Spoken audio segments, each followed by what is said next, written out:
All Are we right, rolling? cool. Yeah, we're rolling. Welcome to the show. I'm going to keep the intro. He's got I his love it. headphones now. The poverty I do. strings are right there. Poverty street. Well, look, I'll be honest. The hair is I like the looking. strings. Thank It's you. The looking a hair little is too looking good good, for the mitts. and I do have somewhere to be after this. That's all I'll say. So A I want to date? make sure Do you the have a hair is date? looking good. That's Do you all I'll have a say. date? That's all I'll say. That's all I'll say. The lady killer, Jake Fischer, the lady killer, getting back on the market.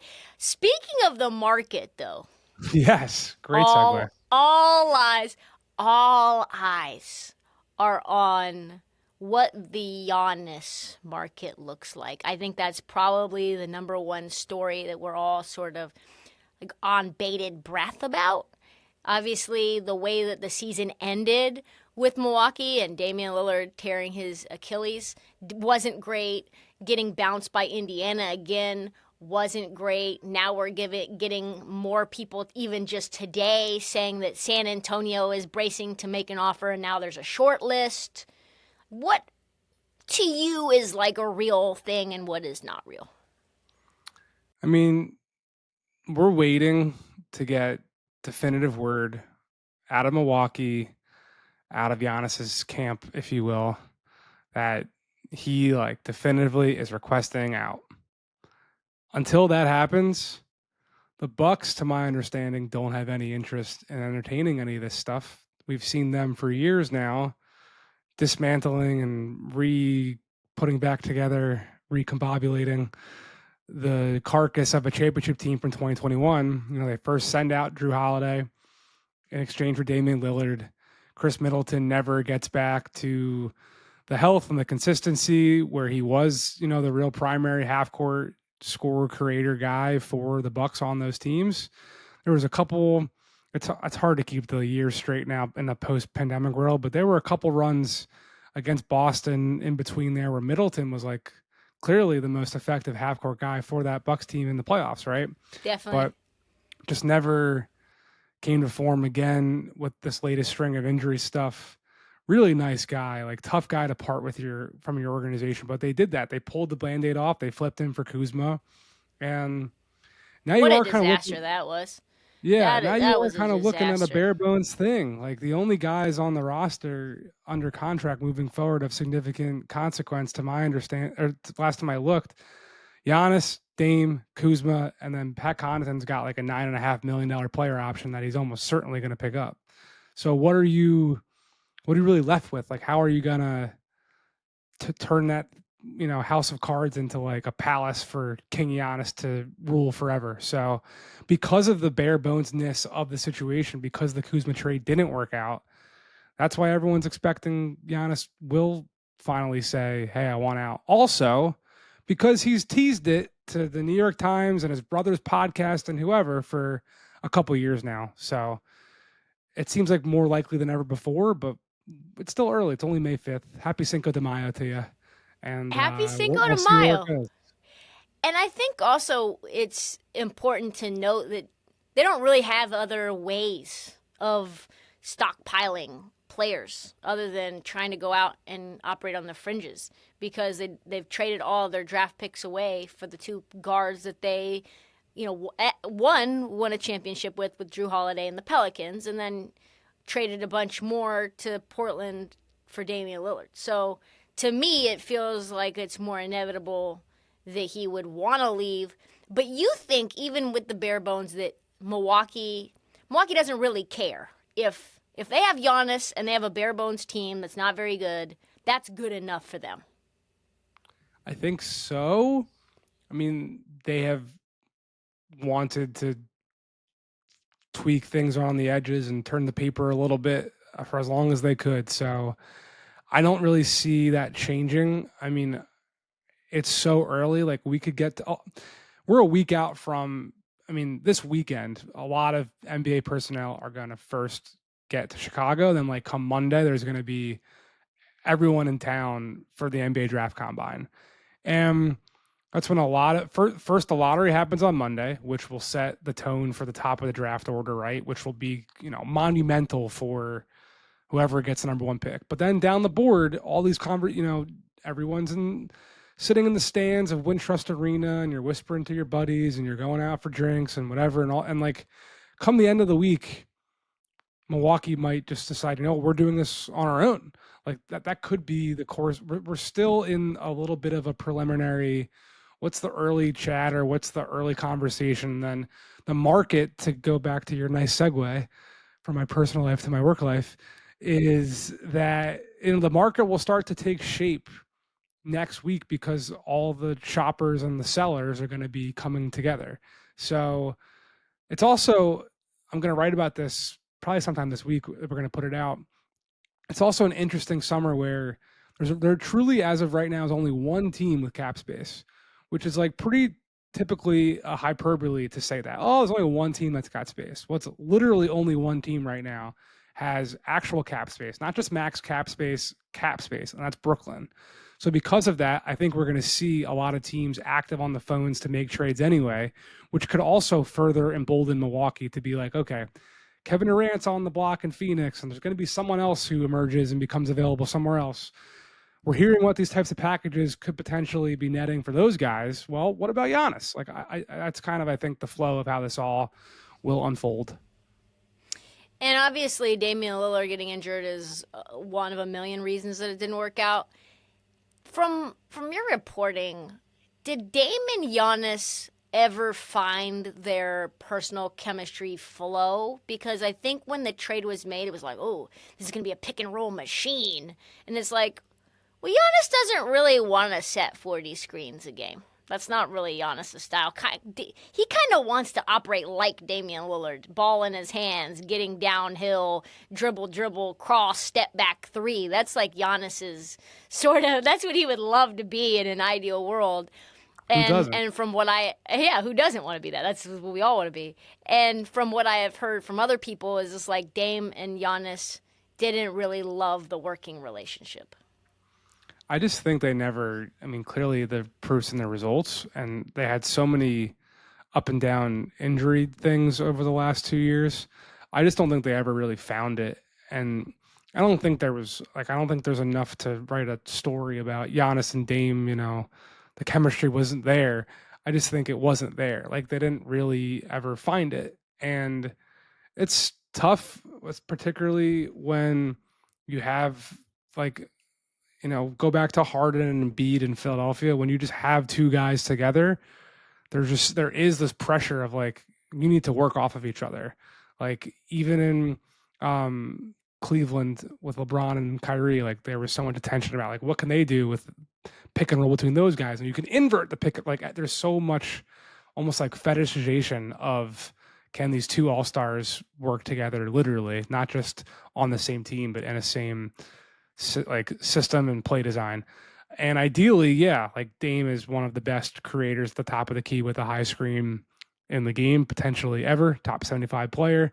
If Steph never was born, Damian Lillard's career arc and legend is completely, outsized compared to what it is now. And he's still considered one of the top 75 players in NBA history. So the like stencil was there. Did they ever fill it in and make it formidable? No. Some of it was injury stuff. I think some of it was also like Dame came from being the guy in Portland. The whole building, the whole building was wrapped around his finger. And Milwaukee has been that situation for Giannis. So when you take two, 1As and one of them has to become the 1B, it's not necessarily the easiest thing. Versus in Golden State, like, it was the Steph show. It is the Steph show. And Jimmy knew that and came in and followed suit. So, and, when the Dubs came to town and I talked to Mike Dunleavy and people from the coaching staff and Jimmy himself, like, that was kind of a big theme that, like, Jimmy came here and he fell in line, for lack of a better term, behind Steph. So that's not, again, none of this is to say there was some clashing of the heads or whatever between Giannis and Dame, but they clearly never found the same synergy that like a Jimmy and Steph did pretty quickly in Golden State. Yeah, right away. They were 23-7 in their last 30 games. So what did you think of how that Houston Golden State series how it all ended up. Like, were you more impressed by Houston and how resilient and formidable they were as young as they are, or was it more in your mind a lens around like, wow, we're still getting this on a night to night basis from Steph Curry. Wow, even when it's a low scoring game for him, No. it's still wow. His fourth quarters are just fucking incredible. Yeah, there wasn't anything to me in the series that was such a revelation because I've been high on Houston all year, dating back to last year. I was so in on Alpi. I like sat down with him for a story. And Golden State is Golden State to me. Like they just are Steph. And I remember thinking early in the Jimmy trade stuff when, Phoenix, a lot of my job, I think, is like thinking ahead of the actual actors involved and looking at the math and looking at what the egos and just opinions on either side are going to be. And like Phoenix just wasn't going to happen to me unless there was something where Kevin Durant was heading out the door. So I started thinking like Golden State is the best option for Jimmy Butler to both get traded and get paid. And I thought it would work out well because he is so good off the ball as a screener, rolling, short roll, all that kind of stuff. So I wasn't so surprised. I have not been so surprised at how well that situation has gone. To me, the thing that stood out the most, honestly, throughout that whole series is Jalen Green is so far from where you would hope he'd be at this point in his career. And it was evidenced by the type of contract that he got last fall in his rookie scale extension. We hardly ever, if have ever seen a 2+1 with a player option on year 3, which just goes to show that Houston valued him as like a plus starter, money for the next 3 years. But then he'll only be 25 by then. And like, that's a pretty critical stage of your career, like before entering your prime, what have you. But think of all these guys around the league who are like far more established before that point. I mean, Ant is probably the, upper echelon of that conversation, but Luka was doing stuff like, Luka took the Mavericks to the conference finals 2 years before he took them to the finals. Even in Orlando, like Paolo Banchero and Franz Wagner were not the like they weren't they're neither of them have been like paragons of postseason success, but they've gotten other spots and like imposed their will. For Jalen Green to have that big 38-point explosion in game 2 after laying a total goose egg in game 1, like admitting I was nervous, the lights were too bright, and then like not bouncing back again, it's just tough. And it's going to be a real thing that Houston has to study and consider. What do we want from this guy? Do we want to invest in his development and his growth and continue to run a system that's going to help him develop into more of a shot creator playmaker type? Or is he the salary potential that we want to send out the door for someone who already is that right now? So that to me was the most interesting storyline, plot line, whatever, to follow in that series. Because like Amen Thompson's younger, and you kind of know what his thing is. It's just like, can the guy be willing to shoot and able to shoot? Alperen Şengün is already an all-star, and his weaknesses are athleticism, and can he create scoring opportunities on his own outside of getting, post touches and what have you? And can an offense really run that successfully? Can he really be a Nikola Jokic 2.0 hub kind of guy? But Jalen, I think, is a real swing piece in all of that because his tantalizing potential is what it is. And when he's not putting it together, it's kind of like a good friend of yours who you want the best for, and you're just like, come on, man, do the thing that you got to do. And when he doesn't, it's just kind of tough. Because you can see the potential in what Jalen Green can be. I was talking to somebody last episode, Chilltown Hoops, who thinks Jalen Green has the potential to be an all NBA player. You've got Fred VanVleet, who said that Jalen Green has the most potential of any two guard in the league. And he feels like his upside is Ant Edwards. So I guess from a transaction standpoint, which is, what we come to you for, and you look at Houston, and I know that, we're just day one of postmortem here, losing to a very good Golden State Warriors team. Do you think they just run it back and hope that Jalen Green develops into that now that he has the experience? Do they pick up Fred VanVleet's $45 million option, who was awesome and got better and better in this series? What do you predict they do?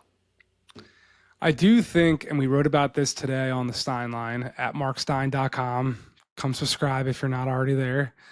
I do think they're going to largely run this back.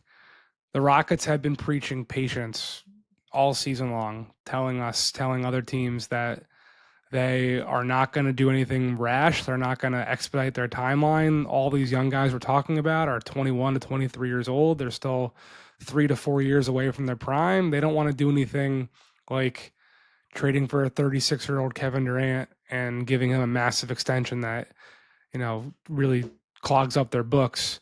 That's going to shorten their championship window. Like, they want to do things that are going to steadily open that championship window and then leave it open for a long, long time.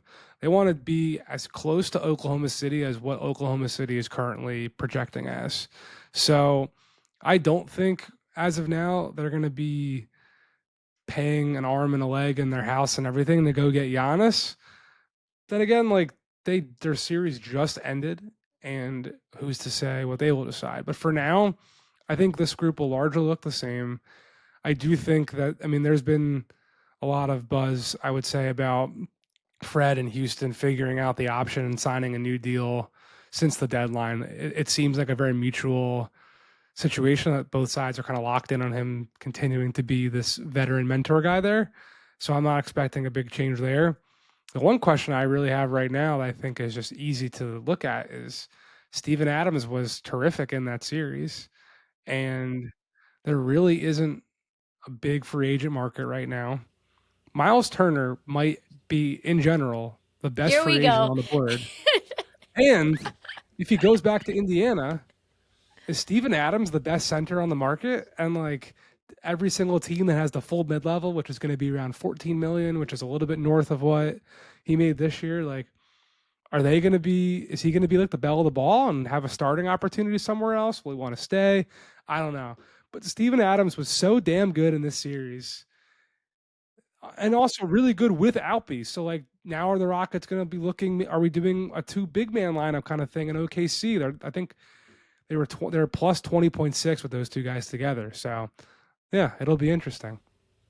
Yeah, it really was. Steven Adams was awesome. So clutch with those free throws. I know he had only hit 56% of them, but he hit them when he needed to.